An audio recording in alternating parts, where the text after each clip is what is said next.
अस्सलाम वालेकुम। मेरा जी खोता चोरी हो गया तो आला अफसरां अगे गुजारिश आ कि मेरा खोता मैनू लभ के दिओ।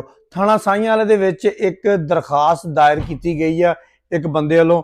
उन्हें कहा जी मैं घर कोई नहीं सीगा ते नुक्कर दे उपर दो मोचियां दे घर आ, उथों मेरा खोता लंघिया वा, उन्होंने मेरा खोता फड़िया वा ते दो बंदे मोटरसाइकिल ते सी, एक उन्हां दे नाल बीबी सीगी। उन्होंने 70,000 का मेरा खोता वेच दिता वा।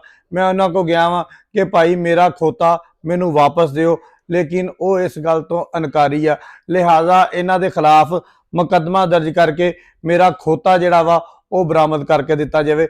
इसी मुल्क छड्डिया गया, फैसलाबाद के हालात जिहड़े आ ना वो खराब हो गए आ। इसी मुल्कों बाहर आए सीगे कि सुख होएगा, लेकिन तुसीं यकीन करो कि साडे फैसलाबाद दे विच खोते चोरी होण लगे आ। जिन्नी देर तक असीं फैसलाबाद रहे हैं ना, तुसीं यकीन करो कोई शायद चोरी नहीं होंदी सी। बड़े अच्छे हालात सीगे। जिहड़ी जुर्म की शरह वा वो तकरीबन 70% घट गई सी। एक दिन दे विच एक वारदात भी रिपोर्ट नहीं होंदी सी, एडा सुकून सीगा। लेकिन असीं बाहर की आए हैं, हालात इत्थे तक पहुंच गए कि लोगों के खोते चोरी होने लग गए। अगे तुसीं हिसाब ला लो। मेरी गुजारिश है आला अफसरान नूं, हुण आला अफसरान तो पता नहीं उस भाई का की मतलब सीगा। मेरा तो आला अफसरान तो मतलब यह हैगा वा कि जिन्हां ने यह दावे किए हुए आ कि जुर्म शहर दे विच 70% घट गया वा।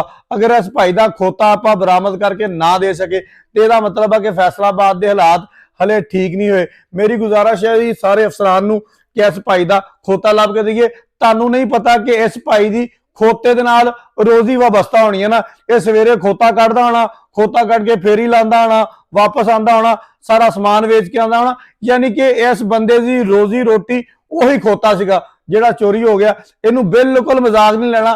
भावें मैं मजाक वाले अंदाज दे विच सारियां गल्लां बातां कर रहा वां, लेकिन बिल्कुल मजाक नहीं लेना। उस बंदे की रोजी रोटी उही खोता सीगा 70,000 रुपए का। लिहाजा या 70,000 लैके दिओ तो या खोता उन्होंने बरामद करवा के दिओ।